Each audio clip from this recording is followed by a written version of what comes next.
and welcome to the session today for Social Network Champions. Today I'm hoping that you will help me by collaborating on the design of a course, and we'll do some activities together using a particular kind of collaboration that both Christine and I learned in a recent course that we did, and that course was called Learning Design Carpe Diem. And you'll hear me use the words Carpe Diem frequently throughout this. Does anyone know what the words mean? I know Christine does. Carpe Diem. Fantastic. Good on you, Maureen, you were first there. During the learning that Christine and I had at the course, we also learned of a new term. Well, it was new to me, and it was called Carpe Horum. Does anyone know what that one means? I think it's a useful one for today and for any of our sessions in the course. So I'm going to move on now, and you can think on that one, and I'll come back with the answer. Remind me if I haven't given it to you. Yes, we started the recording, and of course we need to thank the sponsors for this particular Learning Revolution conference, Class Flow, Blackboard Collaborate, and the Learning Revolution project. You have whiteboard permissions now. Can you please click on the pointer, which is the little star icon to the left of the whiteboard, and point to your location. I know that we have a few in Australia, which is nice to know, and we also have Alka in India. So if you can, just put yourself on the map. Wow, we're spanning the globe again. That's fantastic. Thank you so much. And Christine, thank you for the answer to that. We are indeed seizing the hour. Carpe Horum, a new one for your notebooks. Yes, I've loaded the slides, and here they are. So I wanted to have an opportunity to follow up on the course by getting people in various parts of the world, such as where you are today, to help with the collaboration on the designing of the course even further. And I need to explain a little bit about the course as we go, because it set the scene for us. I'm just moving my iPad around. I hope that's not too distracting and you can still hear me. I'm finding it difficult working with two pieces of equipment here. And first of all, I wanted to introduce you to some of the journeys that I've had in doing instructional design. And most of the instructional design that I've been doing in the last few years has been around designing e-learning. So if you have been involved in any instructional design for that, can you give me a green tick? You'll find that underneath the participant pod there, and a green tick to say yes if you have, or a red cross if you have not. My instructional design began several years ago, and the most recent of those that I have completed is the one called Designing e-learning, which you can see here. And that was last year's effort. And in that one, I will describe it further in a moment, but in that one I used a facilitated model where people would come into the course in a Moodle setting. Good morning, Anne. Great to have you with us. If you need to contact me about any of the learning design journeys that I've had, you can always catch me on Facebook at Coach Carole 2012, and on Twitter I'm the same, and of course you can email me if you wish. I'm very happy to be here today to give you this rundown on how we might collaborate together on this further design for a course that I'm calling Social Network Champions.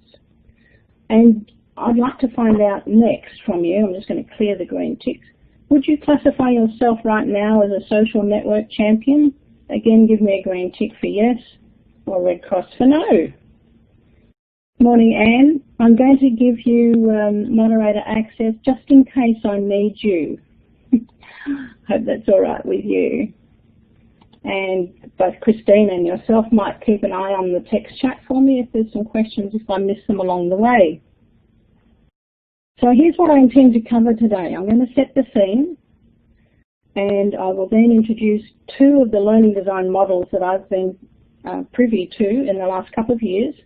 And then I want to gather the wisdom from this crowd, and then we're going to collaborate on some e-tivities.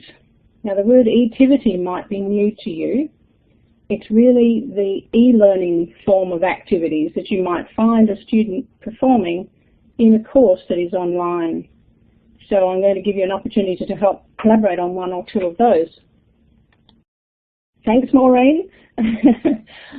Champions are a breed of educators who are often quite rare, and I'm very glad that you consider yourself a champion and that you're here with us today. And finally, I'll wrap up for you.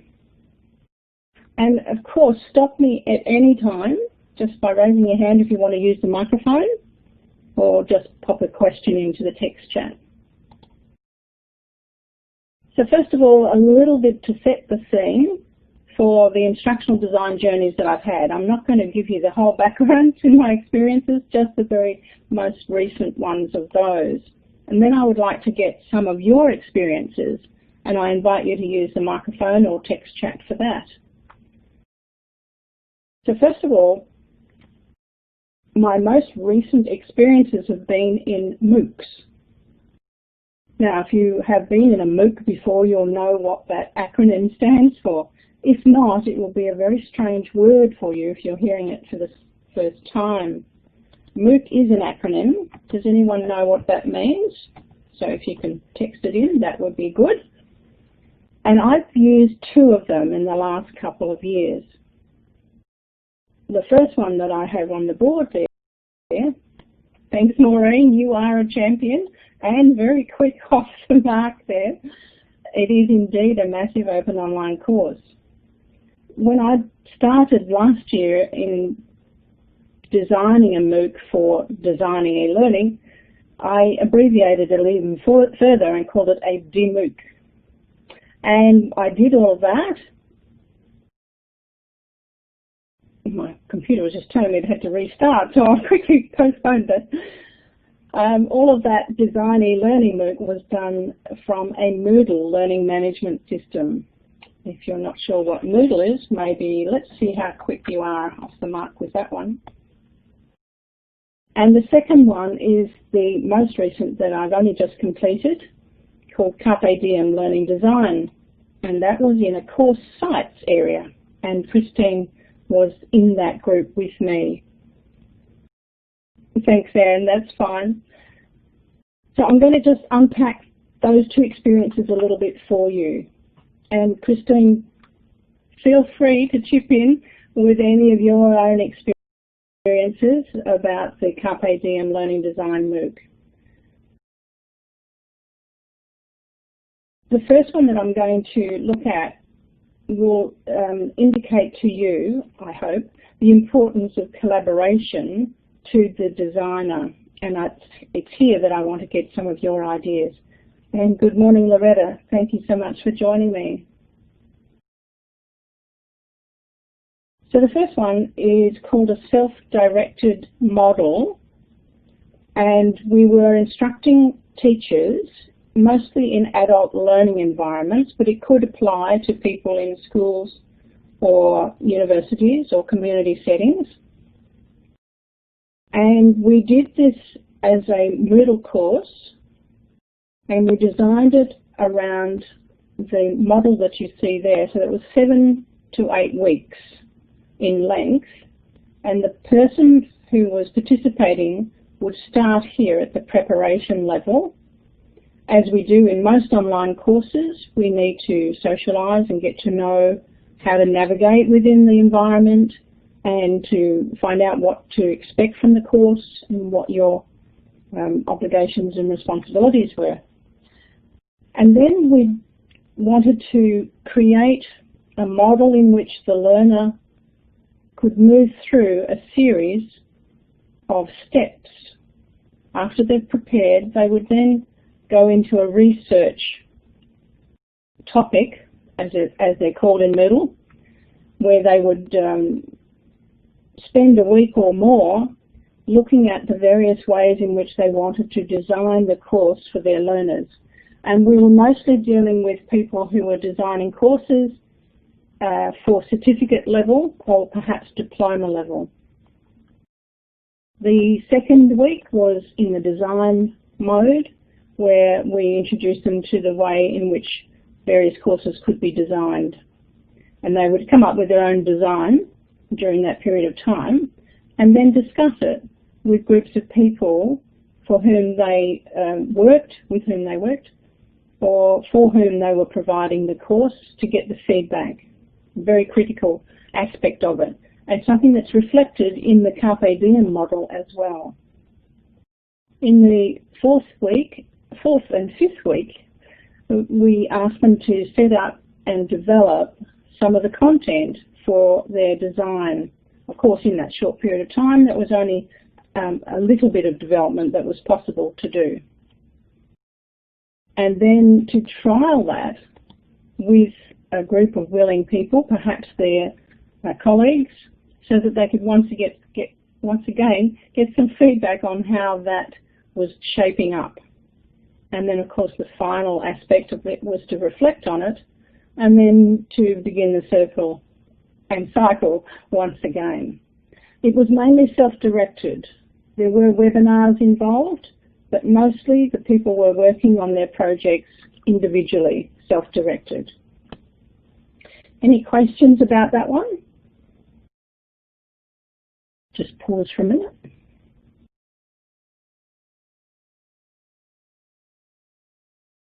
No, I'll move on. All right, now let's find out what some of your experiences have been in learning design. You're very welcome to write your comments in the text chat or add them onto the whiteboard. If you're wanting to use text on the whiteboard, just use the little A on the left-hand side. Or maybe you've got an image that you want to share. You can paste that onto the whiteboard if you want. Thanks for your comments, Anne. That's good. That diagram, I was going to say agonized, but we developed it over a period of time. We wanted the image to actually describe what it was that we were hoping they were moved through in their learning progress. So has anyone in the room had some experiences of learning design and would like to mention that? It can take all kinds of different formats. Okay, thank you. Someone has done some informal learning design for their classrooms. And of course, we do that all the time. I'll tell you a little story here. When I first became an instructional designer, I really didn't know what that role included. All I knew was that as a teacher, I was designing e-learning, or designing learning every day as I did my lesson plans. So my first job as an instructional designer was built on that whole premise of designing informal learning for my classrooms every day. Jane has done some staff PD. I admire anyone who tackles that. That is a really tough call, especially when you're instructing your peers.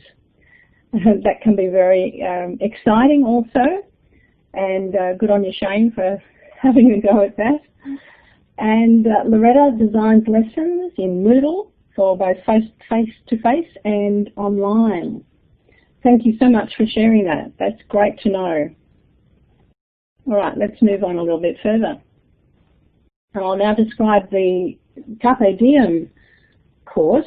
It's just taking a little while to come onto your screens there. Well, it is for my iPad. I'm hoping that you'll see it any minute. There it is. Their particular model is also quite self-explanatory in their diagram, and I borrowed this from the course itself, so Christine will recognise it. It's similar when I looked at it and compared it with the one that I used in the Designing e-Learning MOOC. It is in a sequential and circular type of process. And in this case, we began with a blueprint. And the blueprint would actually ask us to devise or have a vision of what the end process of the course would be, and to come up with some words that would describe it. And then we moved into the building of a storyboard, and I'm going to show you an example of that in a moment. And the storyboard would then allow us to plan across a period of time, say a number of weeks, the type of activities that would be required, or e-tivities I should say, to reach that particular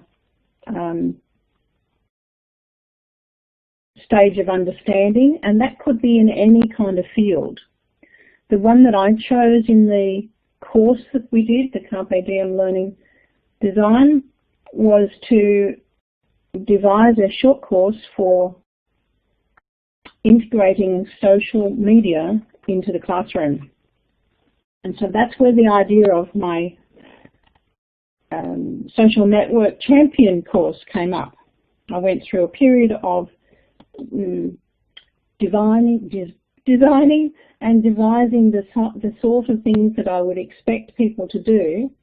And then in the Carpe Diem process, we moved into a reality check stage where we could check that the e-tivties we were designing could in fact work in the way in which we had hoped. And I need to let you know that this was done in groups. So at the beginning of the Carpe Diem process, we were grouped together, and keep in mind that this being a MOOC, there were thousands of people involved, and I'll just show you a picture of that in a moment of how many and where they came from. So we needed to have smaller groups. It wasn't possible to deal with such a large one. So in our small groups then, we gave each other reality checks for the e-tivities that we created. I'll just pause at this point and just see if Christine is back in the room. I know you're having some trouble there. Let's see if you are back. No, it dropped out again. Okay, well that's unfortunate. I'm just going back to have a look at what you have in the text chat also.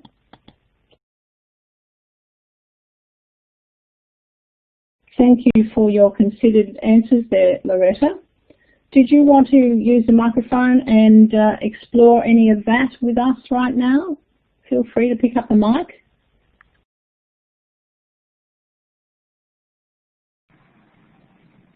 Hi, can you hear me okay?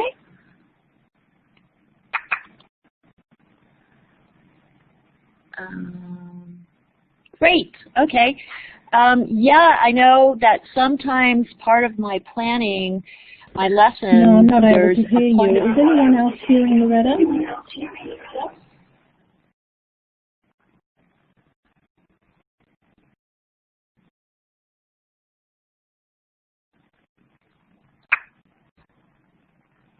Sorry, Loretta, I'll just turn the volume up. I can go ahead and type again.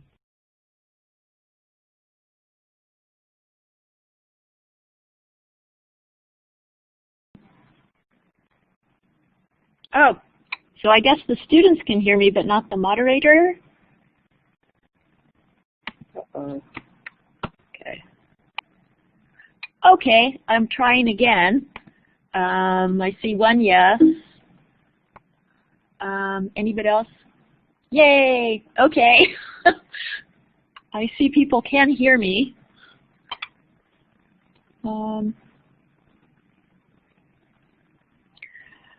So, are you able to hear me, Carole? Yes. Okay, I'll go ahead.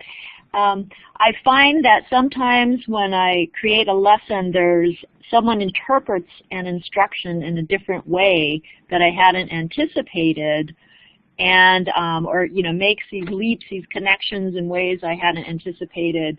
So definitely, as I typed, it's so helpful to have a student example, and I'll sometimes even have a bad, good, and excellent example, and just having that model to look at really helps clarify, I find. And again, sometimes if it's more complex, I might even have an example of a finished product. It might be in a Moodle Lightbox or something, maybe not, it just depends on what it is. But that has really helped me with my students and having clear communication.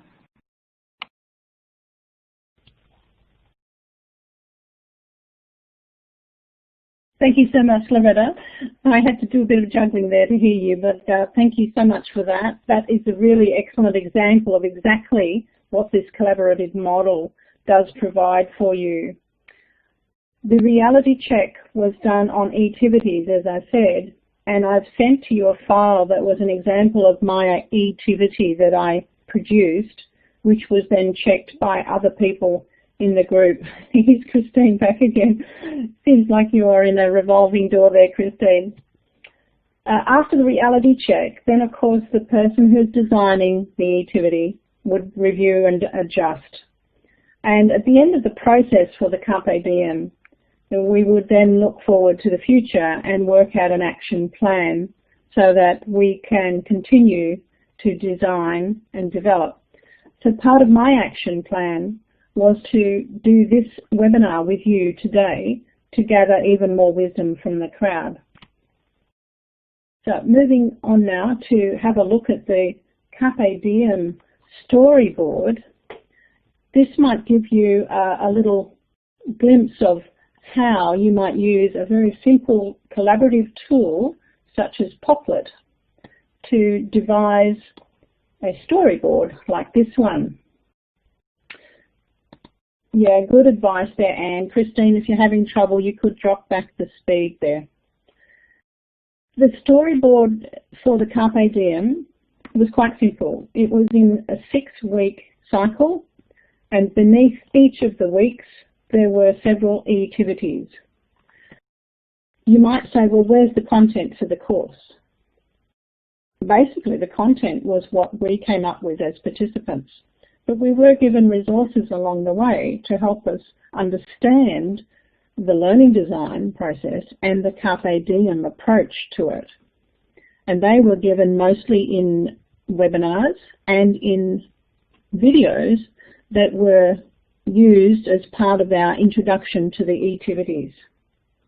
Yeah, the Poplet tool is really excellent for collaborating because you can put this together not just by yourself, but you can have several people looking over your shoulder and putting it together. Now, it's probably a little small for you to read exactly what's on each one, but you'll get the idea that you're actually building a flow chart, if you like, of how the course is to proceed. And interestingly, at the bottom there you can see a row of pink ones. What they did in the course was to build in some badges for people to collect as they completed their e-tivities, and that was a good motivator. The Poplet.com is available on both your PC, laptop, iPad and other tablets, so it's a really versatile little tool, and it's free to use up to, I think, 5 popples, they call them, and after that, if you need more, then you need to subscribe and pay some money. I'm not sure how much though, but a very simple one to use. So it's a little mind mapping tool, and you can lay it out in any way you desire.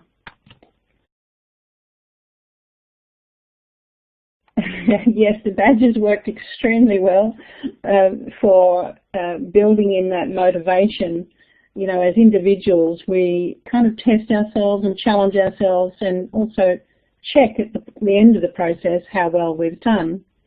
And the badges proved quite useful for that. And they were simple to achieve, given the time of the course. So I have another question for you. And as you're thinking about the answer, I thought I'd show you a picture of the spread of locations of the participants in the Carpe Diem course. As you can see, people were coming from all parts of the time zones, and that in itself proved to be a little bit difficult in getting people together at times that the webinars were on. So they decided to use different times for the webinars so that no one was left out. And of course the webinars were done in Blackboard Collaborate, our favourite tool of course, and they were recorded and people could look at them later. But I wanted to pick your brain now and find out why is collaboration important to the learning designer and the learning design process? So I'm happy for you to jump onto the microphone again, or to write your comments in the text chat, or put them on the bottom of the whiteboard over here if you wish. For me, collaboration became really important in the Carpe Diem course through the small group that I was a member of. We were divided into groups according to the names of certain fishy animals, such as octopus and lobster and other such creatures. So that was kind of quirky but nice. In our octopus group, we started with 20 and it dwindled to 4 over that period of time. Nevertheless, we were able to collaborate together even as a small group, and we were also able to collaborate with people in the other groups. So I think Christine was in another octopus group. Let's just see if Christine is able to use a microphone and tell us.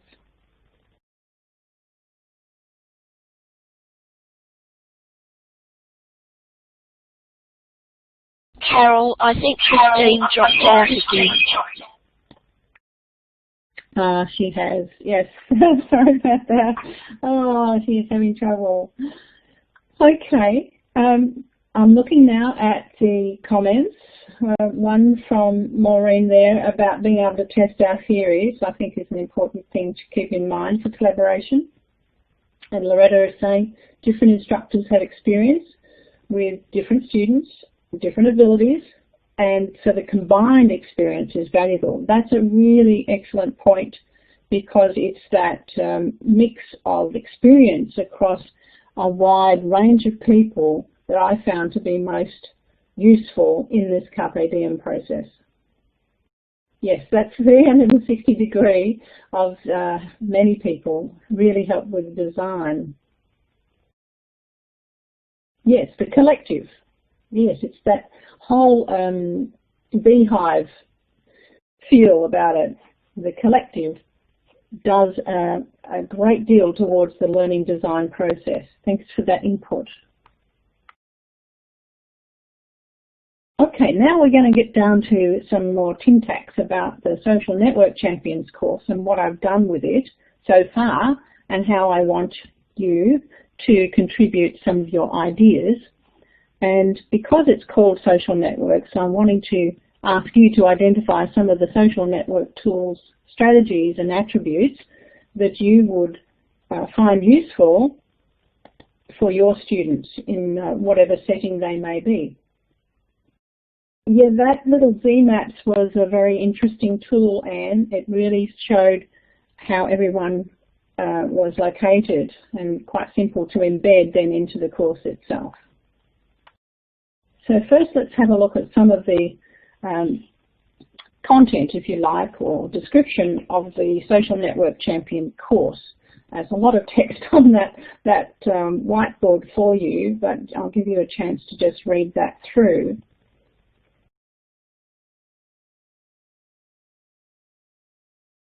So the important points there are self-directed and for integrating. Participants will examine the practices of the people who inhabit the social media underworld, I'm calling it.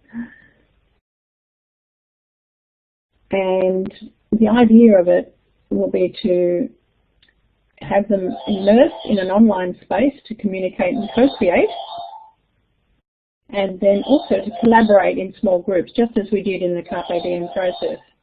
Sorry, my phone is ringing in the background. I'm just going to have to ignore it. Participants will also be invited to reflect and to present an action plan. So I'm using some of the model that I experienced in the Carpe Diem course so that I can try it with another group of people, because it certainly worked for us. Okay, so we're looking at some of your answers there in the text chat about which social networks would work for your groups of people. And we've got the favourites happening, of course, the Facebook, Ming, and all kinds of Skype or Google groups. I'm not sure what's ringing now in the background. All right, it stopped. And Twitter is another one. I've seen some use Twitter quite creatively for conversations in real time, just in text format. And Google Docs, absolutely. I am a big fan of anything Google.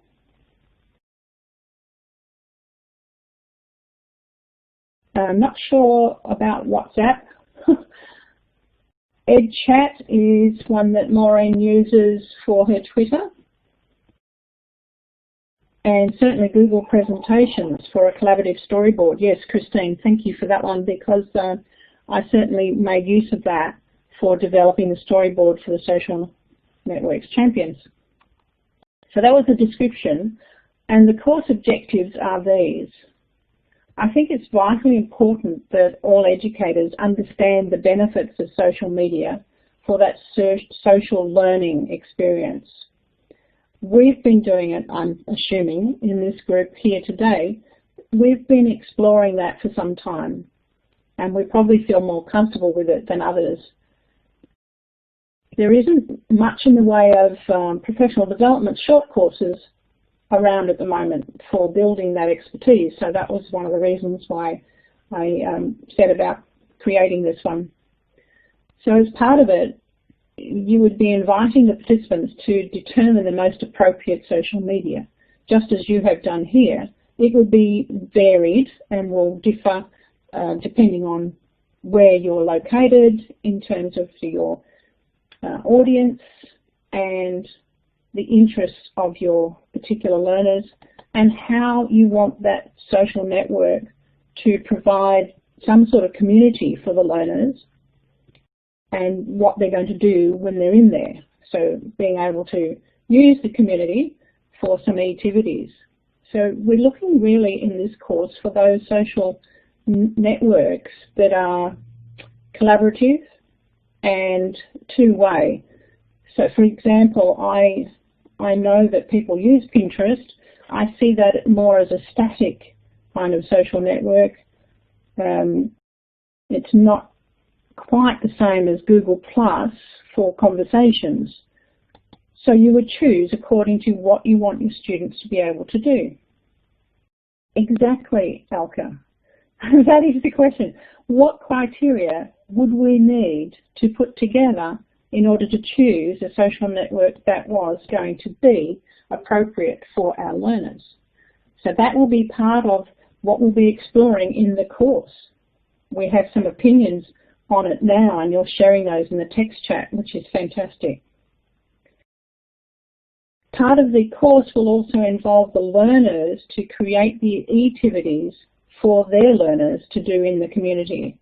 So it's a cascading model where we're teaching the teachers to teach, or providing the learning opportunities for the learners to learn, which is probably a better way to describe it.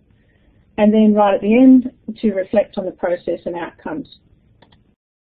Yes, I like blogging for reflection. That's a great tool. So people might, in fact, choose that for their reflective tool. What I'm now seeing for this course is that it would be more or less a hybrid model. It's a mixture of those that we've had a look at already. It will have conversations and e-tivities in an online learning space of some kind. And towards the end of this presentation, we'll just find out what those might be. You know, as you saw earlier, one of my courses was done in Moodle. The one for Carpe Diem was done in Course Sites, which is a Blackboard product. There's many others. But that would be facilitated, where there's some guidance, mentoring, and coaching happening. There would also be a social network in which learners could collaborate and in which some exemplars of e-tivities could be seen and worked with. And that, for the most part, would be the self-directed part and hopefully done in groups. So there's collaboration involved there. And finally, there would be some webinars, depending on the length of weeks we determine. That might be anywhere from 2 to 6. But this would be moderated, just as we're doing here today. I'll just get Anne to keep an eye on the time now. And can you give me, put the timer on for the next 15 minutes so that I don't fall short of our time? Thanks, Anne. I'll need to give you, well, you have a moderator, yeah. If you can turn the timer on for 15 minutes, that would be excellent. So this is my idea of a hybrid model. Let's have a look a little deeper at what some of the things are that I intend to do along the way. And now that we've got an idea of what an e-tivity is, this is one of mine that I've devised at that very first stage of preparation. So in a welcome discussion forum of some kind, we would be asking participants to share something about themselves, and in this case to pose some answers about these two questions. And by doing that, they're getting a better understanding of the technology and practices and culture right at the word go. The time space in between what has to be done, that's a very good question. You know, how long is a piece of string? This is why I like the hybrid model, in that you can begin the process and have it facilitated over a period of time, say 6 weeks, but then you might leave the course open so that people have time to go back, redo, revisit and review, and they can do that in their own time. So that's my first e-tivity.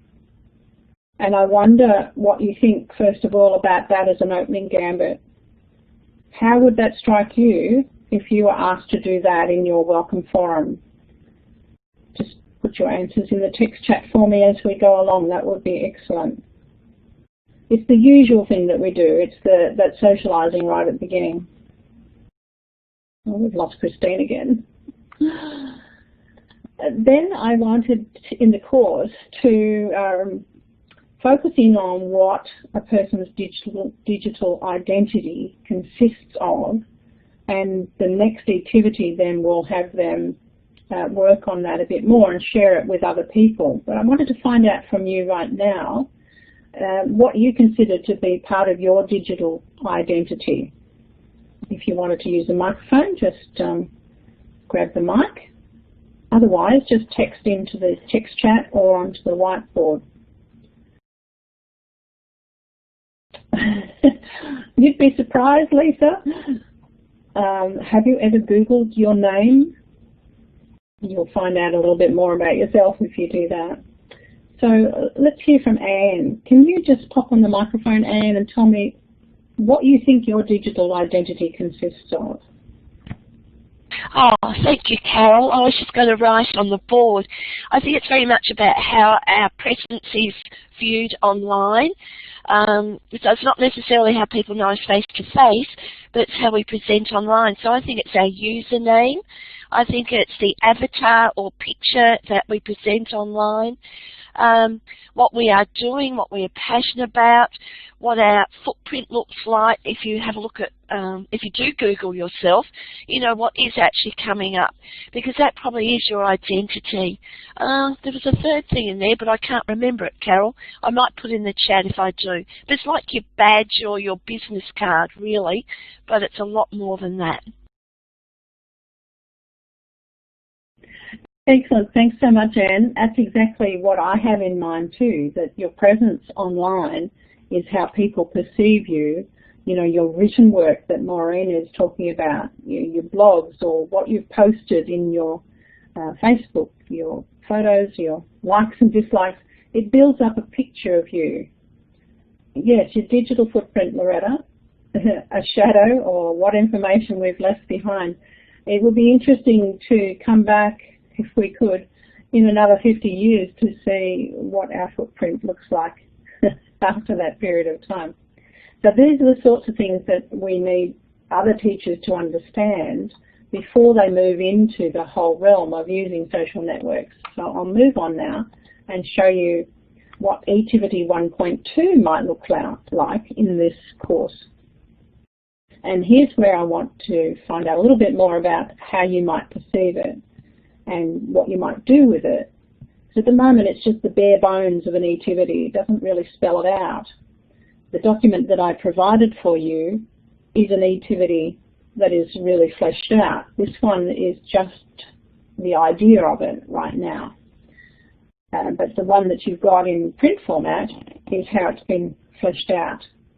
So here we're asking each participant to share their digital identity, and that somehow would be their passport to the social network underworld.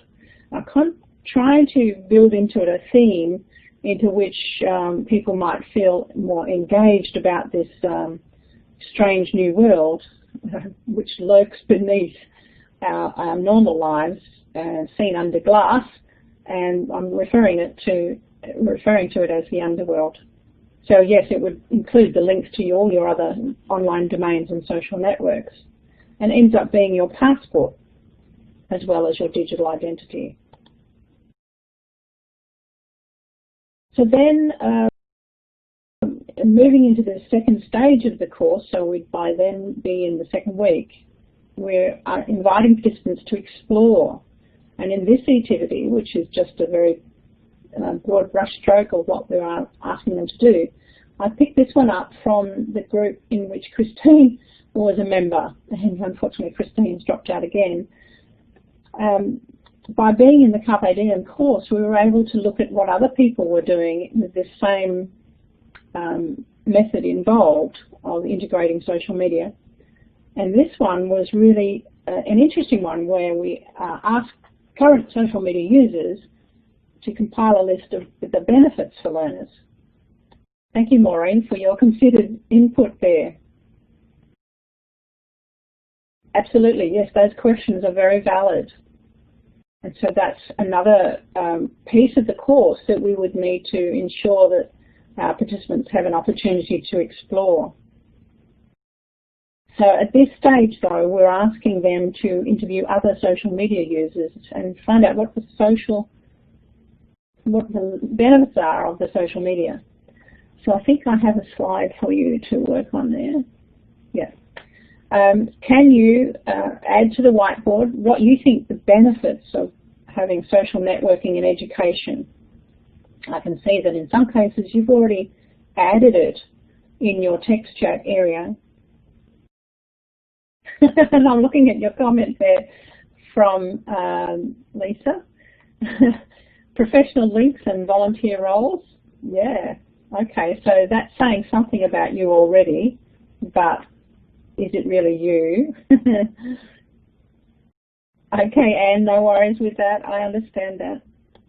Yes, your personal learning network. Maureen, I'm so glad you joined me here today. Your vision is very similar to mine, that the benefit of a social networking is to build your personal learning network. It's in that where you can find sharing, support, resources, friendship, all of the things that you're adding to the whiteboard. Even Facebook. I know that some people put that down, but I find that being in some groups of like-minded people in Facebook, that's where a lot of my learning takes place, from the question and answers that appear there. I think too, as someone has written on the board, that networking is essential.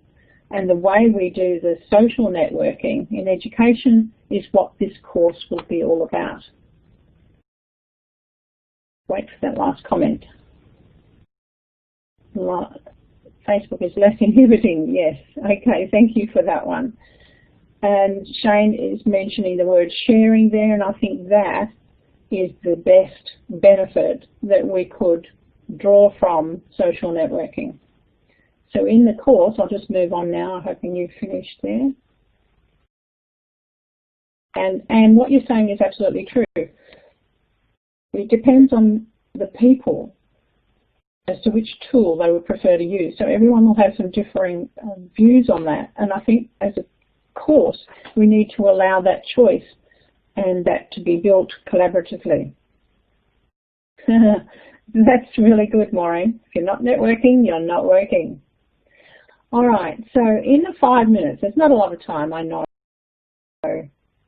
I'm going to show you what a reality checker template is like. You've seen an example of an e-tivity, which is done also in a template format. And these were provided for us in the Carpe Diem course. So a really excellent way to, and a very simple way to devise that reality checking. So I'm just going to share a copy of that with you so you can see what that looks like. Get my application sharing to work. Right. I'm just waiting for it to come into view.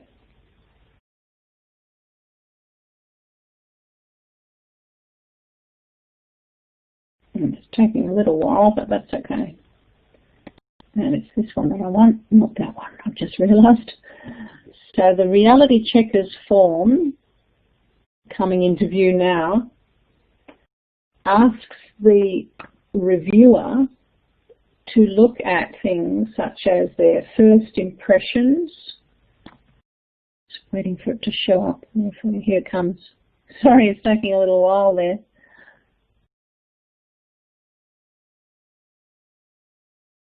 So you look at the first impressions about this task. How easy is the e-tivity to navigate? So these are really appreciative inquiry questions that help the designer of the e-tivity to really clarify and make it doable. So that very question, is it clear what you are supposed to do, and describe any issues that you can see along the way? And then list 2 features of the e-tivity that you found enjoyable or effective. Scrolling again to bring that last part of the form up. It will refresh for you. And then some comments from the reviewer on how you would improve the e-tivity, and then a space for overall comments. So some really simple things to do. So I'm just going to copy that bit and come back to the room. Stop sharing. Back to the whiteboard. And put that question on the whiteboard. Hopefully this will work.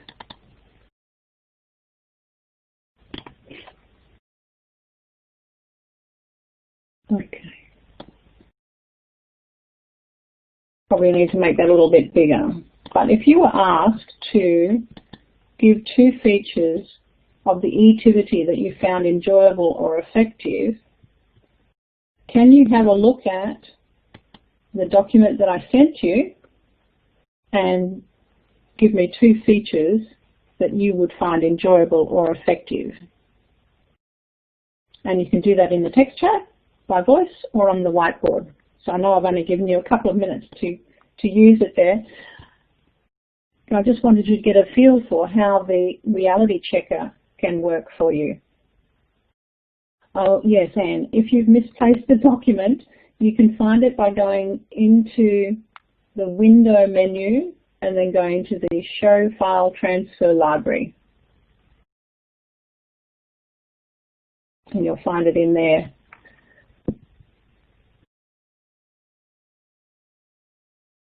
Okay, I'm hoping that you can find it again. Maybe I can just find out from you if I describe that document again for you and tell you that part of it was to create their digital identity, and they had to collect or create their online avatar image, their online persona or nickname, and their social media linked name. And what I provided for them in that was a spark, which is an interesting way to begin the process for a learner. And I'll put that spark here in the text chat. It was actually a video found on YouTube which talks directly about the management of your digital identity, and you might find that of use for yourself, not just for this course. So their individual contribution was to reply to the discussion forum and include their image, their name and their links. And then they were to ask, to respond to 2 other posts in that forum and comment on the digital identifiers for each of them. So I'm just wondering what you think of that whole process. Would it be something that appeals to you? I can see that Maureen is texting in there. And the timer has gone off, I believe, so I'll just leave a couple of minutes for you to do that. And feel free to just keep texting that in, because I'll draw this to a close now so that you're not late in getting to your next session. I know how important that is in this conference. Thank you, Lisa. That's good feedback, that it's easy. And many people do love watching YouTube videos, Maureen.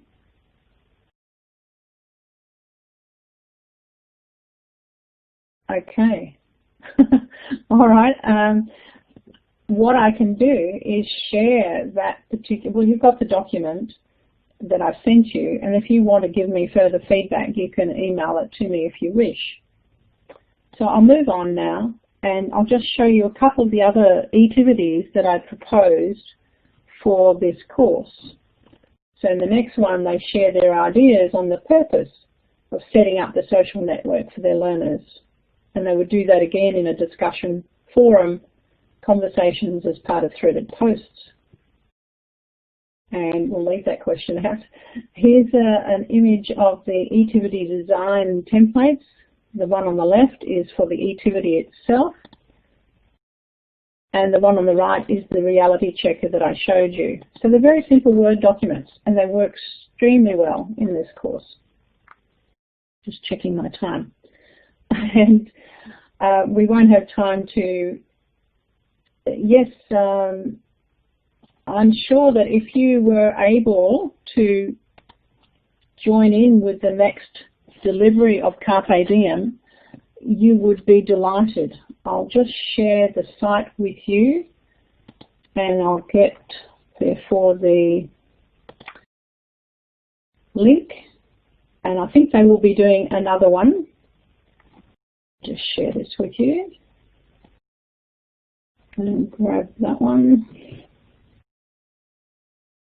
And the course sites itself is an interesting learning management system, because once again you can create a course in there, or up to 5 courses, absolutely free. And there are a lot of really excellent tools that you can use to put into your course.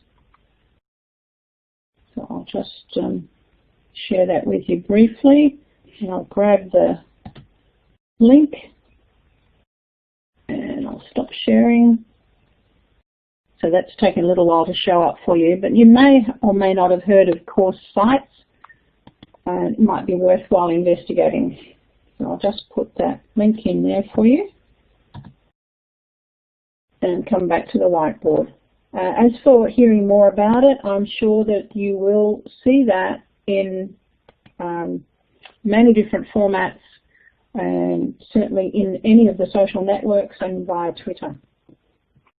Now, there's lots of other e-tivities that I've designed that we won't have time to go into today, but if you would like to have all of these slides, you can certainly save them by going to File, Save, Whiteboard. The name of the course is the Social Network Champions. It's not there yet because I'm still designing it, and I would be advertising that in my site, coachcarole.net, and so you'll be able to find out more about this one as I move further down the track. So I'm just going to flick through the last slides and show you very briefly that it works in stages, that by the 3rd stage they're actually creating the community, and by the 4th stage they're managing their community,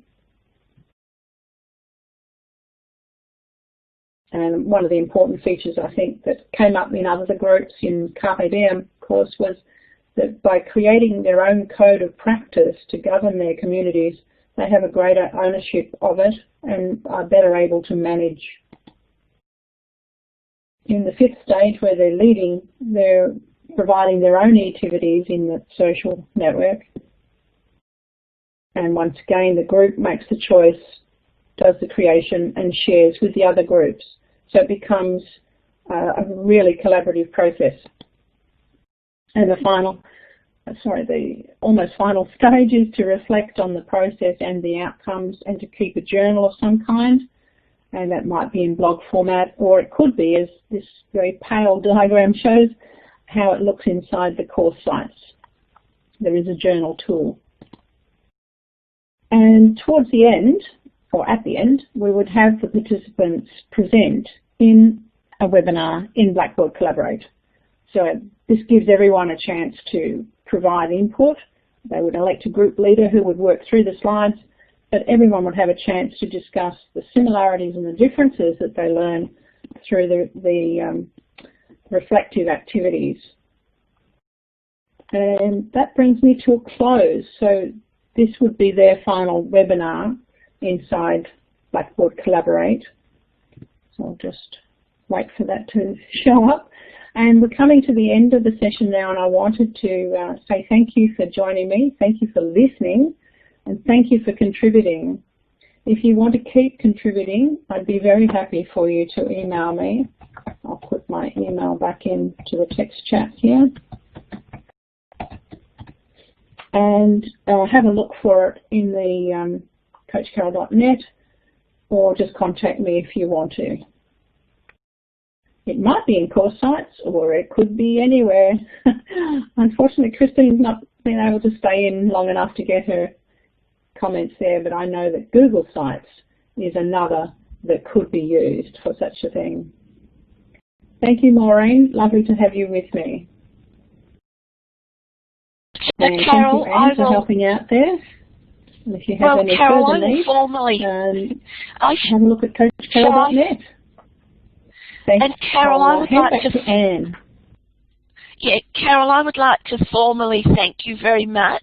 I think this session has been spot on the theme, the learning revolution, where we've all got a lot more power over our learning. We learn networked in its style, we learn globally. So it's been very interesting, and we really look forward to the outcome or the start of this new MOOC. So thanks, Carole.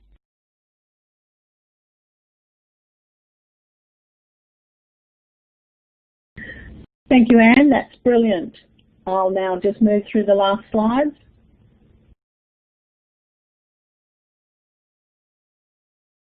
And we will close the recording.